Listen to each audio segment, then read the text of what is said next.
नमस्कार बच्चों। आज मैं आप लोगों के बीच एक नए विषय पर बात करने के लिए आया हूँ और ये हमारा विषय है भारत के पहले सत्याग्रह आंदोलन। यह सत्याग्रह आंदोलन पहली बार अंग्रेजों को झुकने के लिए मजबूर कर दिया था, है ना। जब महात्मा गांधी विदेश से भारत लौटे तो उन्होंने पहला अपना सत्याग्रह आंदोलन बिहार राज्य के चंपारण जिले में शुरू किया।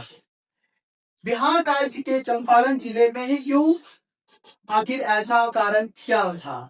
तो हुआ क्या कि अंग्रेज ने वहां के किसानों पे जबरन नील की खेती करवाने के लिए मजबूर किया करते थे।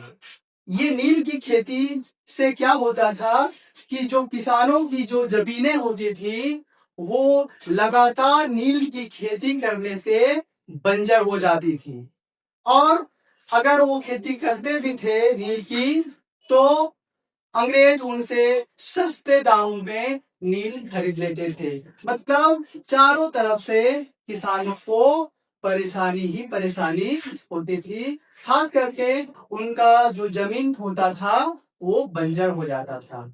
तो चंपारण के ही एक लोकल किसान राजकुमार शुक्ला जो थे उन्होंने महात्मा गांधी से आग्रह किया कि आप हमारे जिला चंपारण आइए और यहाँ पे आकर के हमारे किसानों की मदद कीजिए। तो महात्मा गांधी चंपारण आते हैं और आकर के वहां देखते हैं कि सच में वहां के किसान काफी ज्यादा मजबूर थे।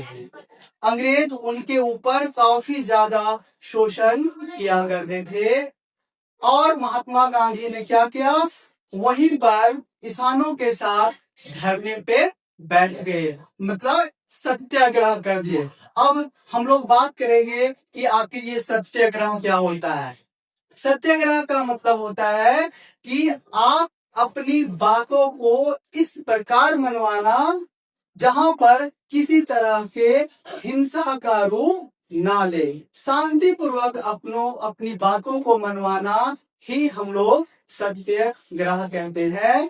और पहली बार अंग्रेज महात्मा गांधी और किसानों की बातों को मान लिए थे और इस तरह से महात्मा गांधी ने अपनी पहली भारत में जो स्वतंत्रता आंदोलन की पहली सत्याग्रह को क्या किया, सत्य के लिए आग्रह किया और ये सफल हुआ। और उस दिन के बाद महात्मा गांधी पूरे देश में प्रचलित हो गए और जगह जगह पर अलग अलग किसानों के द्वारा, मजदूरों के द्वारा, फैक्ट्रियों के मजदूरों के द्वारा महात्मा गांधी को बुलाया जाने लगा। तो इस प्रकार हम लोगों ने जाना कि महात्मा गांधी के भारत आगमन के उपरांत 1917 में चंपारण में उन्होंने अपना पहला सत्याग्रह सफलतापूर्वक हासिल किया और किसानों के लिए वहां पर जीत दिलाई।